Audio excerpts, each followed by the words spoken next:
Good afternoon, everyone, and welcome to another edition of Coffee Talks with The Real Deal. My name is Amir Korangy. I'm your host for today, and I'm very excited to have a very special guest. We always have special guests, but I have a really special guest today. We have a Trump. No, not that Trump. No, not that Trump either. Even a better Trump. We have Jules Trump, who's a major developer in South Florida, and he's done a litany of other stuff, and we're going to get into all that stuff. But before we do, I want to thank our sponsor, Burden Accounting, for sponsoring these talks and allowing these conversations to happen and allowing us to talk to people like Jules, who can really, you can learn so much from him. And I'm very happy to have Jules Trump with us today. Jules, thank you for joining us today. Amir, and thank you, and congratulations on your great publication. You know, I must tell you, first thing I read in the morning is what The Real Deal has to say about both Florida and, of course, the New York market. So, Jules, thank you so much. Are you a subscriber? Of course. But, nice. I love to hear that. Number one. Jules, the first thing I got to ask you is about your name. I mean, it's, you know, your name is now the same name as the President of the United States. But even before that, you guys were sort of in the market together. You actually started out in New York. You know, when you first came from South Africa, you bought the Bond, you know, store of clothing, and you were sort of in the mix. You were in the same city with Donald Trump. Was there ever a confusion? Well, at one point, when we were getting quite a lot of publicity because of some public companies we'd acquired, I think Donald got pretty upset about it and instituted lawsuits trying to prevent us from using the Trump name in business. Sure. And eventually it was settled. There were 5 lawsuits. We won in the lawsuits. Oh, wow.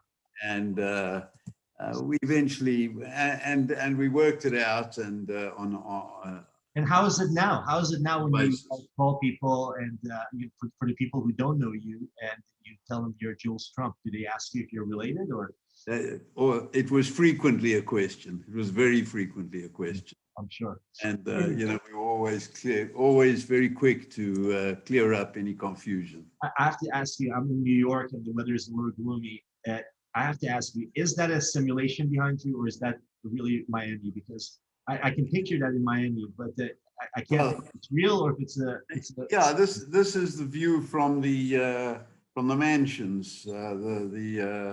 So you know, we have this pool and you know, we have this wonderful beach. So yeah, it gives I like to use it, but this is actually this is not reality right now, but it's a picture of reality. Jules, I am fascinated by you because you're in true sense an industrialist, you're a developer, you're an entrepreneur. You know, you came to New York, you bought it with your brother, Eddie. You guys, which I love, by the way, 2 brothers partnering and lasting this long without any sort of complications. That's enviable. You came to New York from South Africa. You didn't like the regime there. You came to New York, you bought the Bond retail chain.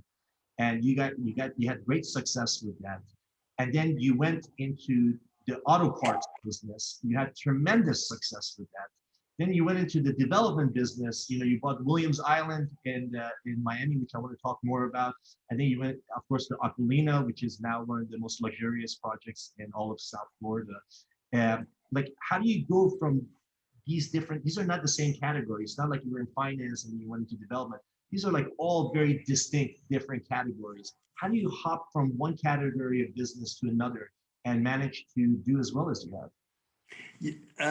Amir, I think that our background is in retailing. Our parents had a retail store. We grew up in retailing. And the first businesses we got into in the United States were related. And, you know, in the retail business, you learn the cardinal issue is you listen to your customer and you listen and you learn and you keep improving on what you're doing based on what the customer feedback is.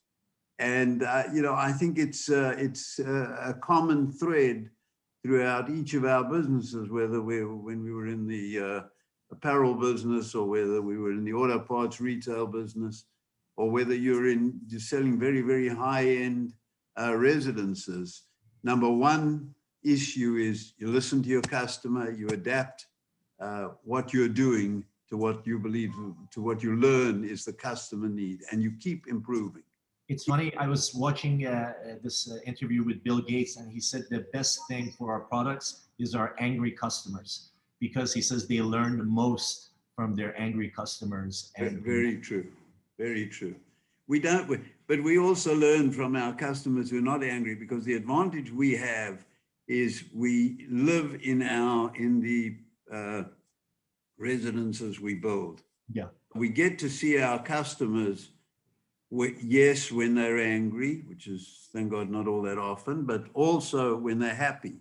And we learn what they're happy about. And, we try and accentuate those issues, which Gates doesn't have that advantage. He only hears from the unhappy people. Right. And, even now you manage to be, like everybody knows, to do a development, I mean, it's a constant plugging of holes. There's no two developments that are the same, no matter how experienced you are. You have to be so involved, which you are. You don't have partners other than your brother, Eddie. You don't have additional investors other than the bank. And you have to be so involved in every aspect of it. You managed to get Karl Lagerfeld to come and be a part of the design team for the Acqualina, which he's never done anything like that before. And you managed to pull him in for that, which was a great thing. But how do you switch gears from being the developer who has to be really involved, especially for project the size of the Acqualina, and then be an industrialist? I believe you have like one of the largest chemical factories in Israel. So how do you switch gears from being an industrialist to being a developer and manage to do it so seamlessly? Well, first of all, we're far more involved in the development business than we are in the Israel business. We have great management, super team out there, and it's an international business, and we have 16 great CEOs around the world. So that works with not as nearly as much involvement as the business here, where we live it on a daily basis, and we're focused on a daily basis in this business. I want to talk to you about Williams Island. You bought this, I believe, in 1985, the isle, or 1982. I believe. 1980. Yeah, the first building was. You're correct. 1985 was the first building, but you bought it in 1980. Right. And this was the beginning of the condo boom in the world. So like the whole concept of condominiums came, yes. And you thought that there's opportunity in that, and that you could do well in condos. For what reason? I mean, what experience did you have in developing a building in the past? I mean, you had a lot of experience in a lot of other things, but what did you have in the development? Well, I guess we had chutzpah, but we felt that the level of service, as we surveyed the scene in the condo business, we felt that the level of service, the level of hospitality in the residential business was very low. And, it was something that we knew best from the retail business. We really understood that aspect of it. And we felt if we could introduce a great level of customer service and hospitality into the residential business, we would have a uniqueness that could make us successful. You thought you could do it better. Simply, you thought that it could be better. The entire, whatever you were going to do was going to be better than what was available on the market. Yes. We were sure of that. We were sure we could deliver a better service level. How it would go. We've been fortunate in. It's and then to the idea of developing on an island inside of a city, that was not a very popular idea, I'm sure. Like, what made you think that, especially as a first-time developer, outside of having chutzpah, you still have to put money together to put it, to really develop. So how did you go to your investors or to your lenders and say, hey, we've never developed before, but we want to do it on an island that has like no infrastructure and, all these challenges? How did you present that to them? Well, look, first of all, it wasn't even an island. So you got to go even further back. It was at that point a peninsula. So what we did is we designed a harbor which cut it off from the mainland and made it into an island. And we came up with a unique approach. We called it the Florida Riviera. We developed around a Mediterranean theme. we got Sophia Loren to become a resident, a good friend, and a spokesperson for us. Yeah. And obviously, Sophia Loren, you're too young to remember. No, I still remember. But Sophia She was it. She was and remains to this day a very, very beautiful, very, very wonderful person. Yes. And, you know, she was just a major coup for us. And you thought that having that celebrity factor really was a great appeal for people. Yes, yes, it was. But not only that, she and her husband, Carlo Ponti, who was an Oscar-winning director, producer, they were extremely helpful to us. Yeah. You know, we came up with this concept of a Mediterranean village. So what you had was a beautiful Mediterranean village that we designed around a harbor with yachts and so on. And they were very helpful. They took us on trips to Italy to show us, you know, what they felt was authentic looks. That must have been fun to go to Italy with. Yeah, amazing. Well, and Stephanie went on, you know, several trips with her, and Stephanie's your wife. To go buying, yes, to do buying for our clubs and so on. Bought antiques, Italian antiques, and you know, it was a very good experience with her. You know, I want to talk about the Acqualina, which is the project that you've been working on. I guess it's been almost 9 years from what I know. No. Acqualina is much longer. Acqualina is about since the early 2000s, or 2003, somewhere around there. And the Acqualina is not too far away from Williams Island. It's literally, you could, like you before the Acqualina was built, you would be able to see the beach at Acqualina from Williams Island. And you guys, I love the story that you had for it. You thought that you had a small parcel of land and you thought that it could be sort of a beach club for the people at Williams Island. You thought, hey, wouldn't it be great if we had a beach club?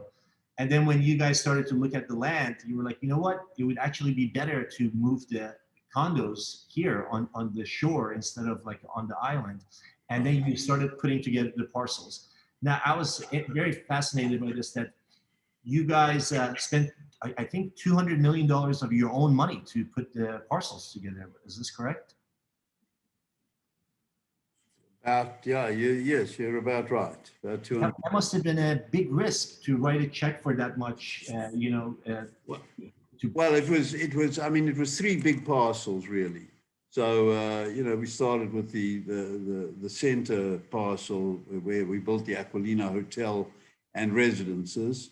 And we were able to develop that into a really, really top-end hotel. You know, we got 5-star recognition. And then for the last 5 years, TripAdvisor named us Best Hotel on the Beach in America.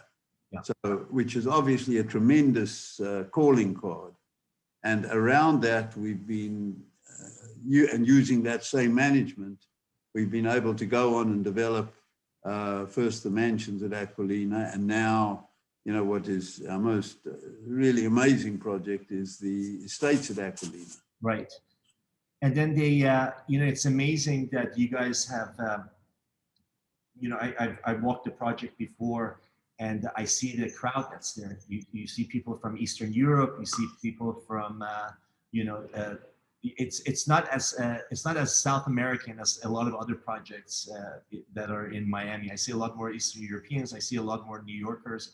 Every time I walked it, I ran into people I know from New York, and it is truly, in all essence, a real luxury property. From like the time you walk in, from from the restaurants you have in, you manage to get restaurants into your developments that normally you don't find in Miami. They're like usually in New York or in LA, and then they pop up in your developments, and they're specific for your development. How do you get those restaurants that need to appeal to the mass audience to come and be a part of the development in Sunny Isles? Well, it's a good question. I mean, for the first one we got was Il Mulino, who've been a tremendous draw, the best Italian restaurant in New York, and now with the estates. We're getting Avra, which, as you know, the best seafood restaurant, very Yes, it's great. and truly great seafood restaurant, and we're doing something amazing for them. I mean, we're building out a restaurant that will knock your socks off. It's with ocean views. And how is it working with restaurants these days? How are you working with the rent portion of it? Obviously, you want those restaurants in there for your tenants, and right. so it draws a lot of people to the hotel, which is great. But how do you work the sort of the rent part with them? Well, the rent part is difficult. There was a period when everything was totally closed, and we felt it was not appropriate to, expect rents in the hotel during that period. But let's assume the pandemic. Now we're getting rent. They're actually Il Molino are doing quite well. Right. So, and then you're able to get market rents for those. How do you get them? Because to get them to come down to Miami, they can go anywhere they want. How do you tell them, come to my place, and you don't have to deal with the same kind of retail? I don't know. How do you pitch that to the restaurants? Or do they?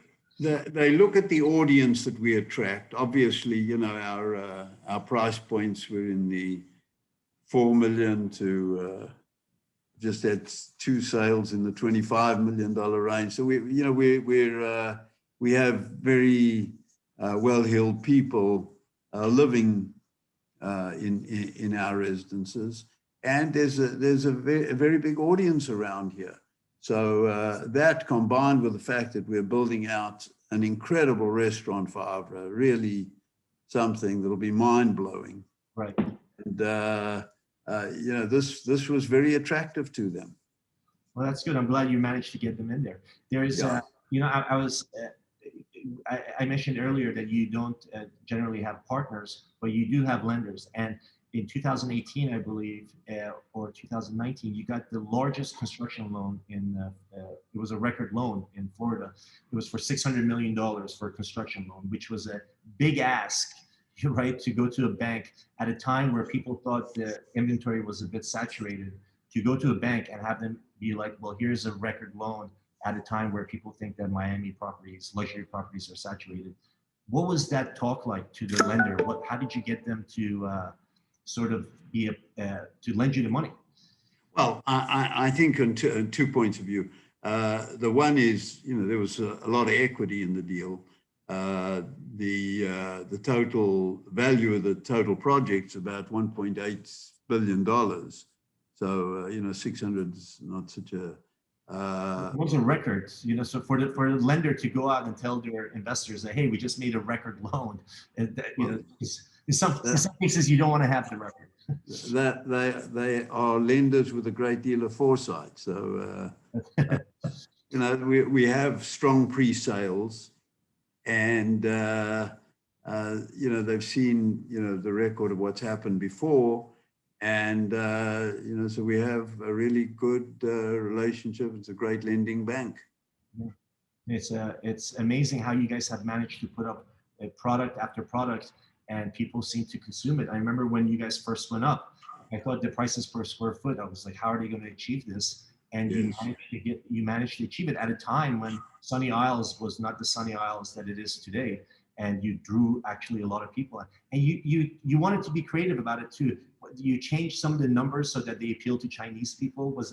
Did I read that right? Where some of the 888s in the buildings to appeal to the Asian market? But it didn't make much difference. We haven't done much business with China. Right. Yeah. That's interesting. Are you finding, how's the market been to you specifically right now during the pandemic? Russian money is dried up. There's no Chinese money coming up. Where are your buyers coming from now? Okay. It's virtually all United States, heavily United States. We've seen quite a lot of change with the customer and the customer need. And, the first thing is people are much more, I'd say, family oriented, the family consideration. I think the whole Miami market has changed over the years, where there was a time when people were buying 2 and 3 bedroom, smaller residences. Today, they focus on the family. They want accommodation for the family. and they want availability of, for instance, a home office.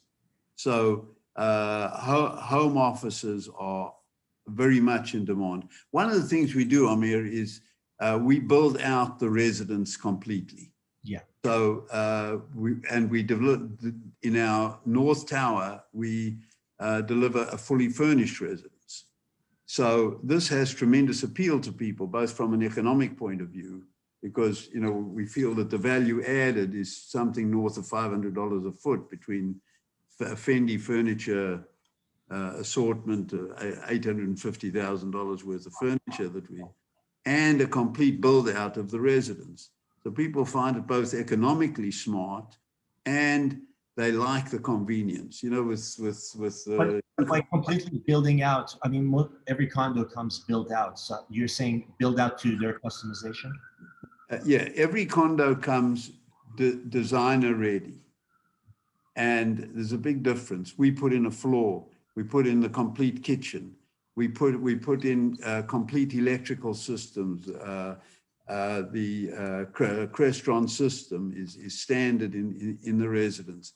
So everything is there. We show people they can move in just with a toothbrush. Mm-hmm. It is that level of complete.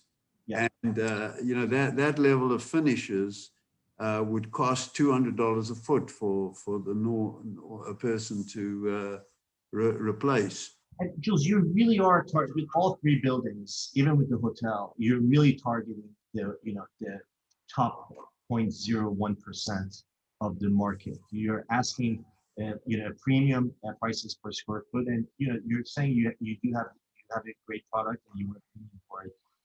Is you have a lot of competition, but in the past when I spoke with you, you still feel like you guys offer a level that other places don't. Why do you think you have greater success with your product? Because your cheapest apartment is $4 million, and prices per square foot are a premium, and you still manage to do fairly well. There's never a stagnant point in your sales process. What do you credit that to? Amir, I think it's several things. The fact that we have the hotel where people can taste and feel the experience that they're going to get, where we focus on the living experience and they see it's the same living experience they'll get in the residences, is a big factor. Mm-hmm. The other one is we get a lot of people who move from one building to the other. For instance, when we built the mansions, about 25% of our business came from people who were previously living in Acqualina and wanted an upgrade. And now we're getting people, moving from both Acqualina and the mansions into the estates. So, that's a big part of it. And it's a word of mouth deal that people realize that we deliver the goods. Right, because you're not going after the $2 million buyer. I mean, you're going after the 10, 20, $50 million buyer, pretty much for every floor of your buildings. Correct. By the way, I read an interesting statistic in your publication this morning that the number of people moving out of New York increased 500% over the last, I think it's over the last quarter, according to the postal records. Yeah. So, people are moving here, and it's obviously coming from. Well, Florida's been one of the it's been a tax haven for a really long time. And now, as taxes go up, it's become even more popular for people. And, the weather doesn't hurt either. So. And the fact that people are no longer pinned down to their previous office. Yeah. People have learned that you don't have to be in New York to conduct business, and Zoom is a great substitute. Jules, I love the story you told me about your pool cabanas. At one point, your pool cabanas were the most expensive real estate in all of Florida. They were selling for $10,000 a square foot, and you really didn't want to sell them. You were like, I don't want to sell these pool cabanas. So put a crazy price on it, because your buyers would be like, we want to have our own pool cabanas. So you were like, fine, $10,000 a foot. And then people actually paid. And so for 300 square foot pool cabana, people were paying $3 million, $2.5 million for it. Do you feel like you priced them too low? Well, we're sold out. So what can I tell you? It's You got to build more pool cabanas. I mean, that's my brother thinks we priced them too low. But we deliver a gorgeous cabana, I can tell you. Jules, you're also a big believer in connecting the markets. You know, one time you said that, hey, if the price of oil goes up to $100 a barrel, we'll do really well here. Or if commodities here go down, we'll do really well here. How do you make those connections? And have they always served you right? And have you, you know, have you been wrong about them before? Well, look, the connection with the price of oil is at various times, and we've been now in this business for 40 years. As prices move, you're going to find Mexico will be doing very well, or Russia will be doing very well. So you'll have other countries that are experiencing booms. Now, right now, none of those countries are having a good time, and in fact, nearly all of those countries are having very, very bad times. Yeah. Venezuela being the worst of all, but many of them doing very badly. But that has been, I guess, the lead indicator. The price of oil changes markets. I love walking the project with you because even though you've accumulated a tremendous amount of wealth, you still get this natural high and this buzz when you're walking around the project, and the way you talk about it and the way you sell it. I always love walking a project with the developer because they're just innately like amazing salespeople, and I feel that same way about you. And it's amazing to me that you still get as excited as you do after having all these string of successes. And just talk. You insist on meeting with your buyers the same way Steve Roth insists on meeting with his buyers. And I guess that's because they're, in some essence, they're coming into your home. You live there. Your brother Eddie lives there, so you do insist on meeting all the buyers. Has that been challenging? Do people appreciate that? What are the buyers' response to that? Amir, first of all, every one of our buyers has a super interesting story, just as you do. I mean, your story is an amazing story. But I meet, each buyer that I meet has a story that is just amazing, and we learn from our buyers and on a constant basis. And so it's a very great privilege to be with them, and this is how we keep improving. You enjoy it. I can tell you enjoy talking about the project and the details of it, and very much. Yeah, you do enjoy it. You don't. You're not one of those developers who's like, here's the sales team, you guys deal with it. You are very involved in the process, and for somebody like you, that's I'm sure it's a treat for them as well. When the first time I came to the Acqualina and I walked through the hotel lobby, I was like, look at all these Andy Warhol pieces of art. This can't be real Warhols. Like, who has this many Andy Warhols hanging up on the walls? And they're actually real Warhols. You happen to be one of the largest collectors of Warhol paintings. Can you tell us how you came to be such a major collector of his? Well, in the early years that we were here, Eddie was friendly with my brother. Eddie was friendly with Andy, and he went over to the studio, and he was able to buy quite a lot of Warhol art.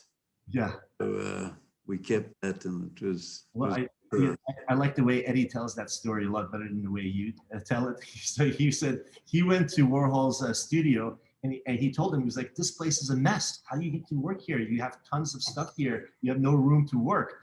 And Warhol tells him, well, you want to help me get rid of some of them? He's like, sure. And then I guess he writes him a check for a big chunk of his work. And, that was a pretty good investment, I guess. It was a good investment. Very good investment. Jules, in your ideal situation, how do you like to see the 2021 play out? Ideally, what would be the steps that you like to see, including everything, for your project to play out? Well, obviously, the thing we pray for and that everybody prays for is there's a vaccine that works. And on the other hand, it's obviously created havoc for 90% of people on Earth. Right. So it's very tragic. On the other hand, in terms of our business, it's in terms of this business, the residential business, it has been an impetus for a lot of people to realize that they might as well live in the finest possible place. And so in that sense, it's been good for us. Mm-hmm. And, it's driving more and more people to make the decision, which they've been sitting on the fence, should they move from the town they're in to a place that's warm and tax-friendly and interesting and by the beach. And that's happening. So, I'd like to see that continue, but I'd like to see the disease go away. But I think the realization is now there that you don't have to be in New York or in Chicago to do business. You can be in a friendly city. Do you foresee a future where the commercial markets will regain the sort of same position they had before? It's hard to tell. I mean, right now, what do you got? 10% occupancy in the buildings in New York. So it's 13%. Yeah. Okay. And it keeps continuing to go up. I mean, there's no light in sight as of now. Yeah. And, you've got the transportation issues. So many people come in with public transportation. How long it'll take for people to adjust to that, I don't know. Here in Sunny Isles, we live in a bubble because there's been hardly any COVID. I think 28 cases, something ridiculous. Yeah. Ridiculously low. And, you feel totally safe. You're not in an environment where, you have COVID all over the place.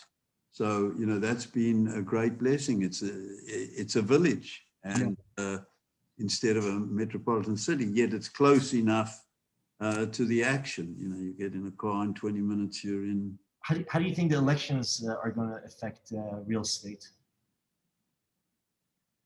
I don't know. I think I don't know that it'll have much effect. I really don't. I don't think it'll go one way or the other. But I mean, according to the Biden tax plan, I think it's going to benefit Florida tremendously. That's the case, especially for New Yorkers. That's all anybody's talking about since he announced his tax plans. Yeah. No, I think in that respect it's true. But you look at it the other way. Who knows? Will there be more prosperity, less prosperity? Yeah. I think, this pandemic has shown that there is tremendous wealth ready to be spent in all kinds of luxury goods. I see LVMH, their results in their high fashion were super. And, what we're experiencing, I mean, we're achieving prices that we've never seen before. And during a pandemic, people are buying bigger residences than ever before. I mean, our biggest residences are, I don't want to say flying off the shelf, but they are. That's where we're getting a lot of action. People interested in combining residences, partly because people want bigger residences because they're thinking of the whole family, but they are spending, considerable money. Jules, you've put these projects together. They're almost. The last one's almost complete. Are you? Do you have anything else in mind for the next development? Look, the answer is yes, but we focus super hard on delivering the product and delivering it in as good a shape as possible. So, for the next 2.5 years, we're going to be very focused on not only completing, but making sure that, our residents are happy. So there's nothing, super seriously in mind. But there's also a tremendous amount of opportunity out there, especially now during this window. And you guys are sitting on a tremendous amount of cash. You don't want to move on. You feel like those opportunities are going to be around 2.5 years from now? One of the big opportunities we got is we think with the Acqualina brand being as good as it is and as well recognized as it is, expanding on that brand. And we are looking at opportunities for that. We think that makes a lot of sense. we want to do things that we think we bring a uniqueness to the party, and that's one of the things. But yes, we are looking at a bunch of other things. Well, Jules, thank you so much. Any parting words for people who are watching? Thanks, Amir, and keep doing the wonderful job that you're doing with the Real Deal. Thank you so much. And I want to thank our sponsor, Burden Accounting, for making this happen. If you need an accountant, those guys are literally magicians with numbers. So do give them a call. Jules, thank you again. And I hope to be able to see you soon in person, sometimes in the near future. I very much look forward to it, Amir. Thank you. All the best. All right, thank you.